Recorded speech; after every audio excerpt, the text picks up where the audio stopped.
Лидерот на грчката опозицијска Нова демократија со конкретна закана ќе стави вето на отварањето и затварањето на поглавјата за интеграција на нашата земја во ЕУ.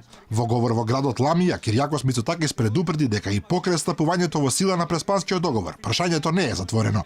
Η συμπολίτευση έχει σηκώσει σημαία. Ке го искористам секое правно и дипломатско средство за ублажување на негативните последици од Преспа и не го испуштам правото на вето за секое поглавје што ќе се однесува на интеграција на Скопје во Европската унија. За земјата да влезе во Европската унија постојат 35 поглавја, за кои е потребно одобрение на почеток за да се отворат и на крај за да се затворат. Овие 35 поглавја мора да се завршат за да оди напред европската интеграција на Скопје. Тие ниту ќе се отворат, ниту ќе се затворат ако претходно не се задоволат позициите на Грција.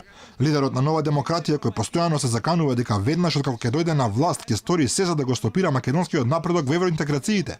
Порача дека некои негативни работи за жал веќе се завршени, но дека тој нема да отстапи од националните интереси. Истакна дека премиерот Ципрас ги навредува нарекувајќи ги десничарски националисти сите оние граѓани кои се против Преспанскиот, иако тие според него се повеќе од 2/3 од грчкото општество. Весникот Овима во меѓувреме објави анкета која покажува дека грците се вртат кон десно, при што Нова демократија има огромни 12,1% предност во однос на се уште владеачката Сириза.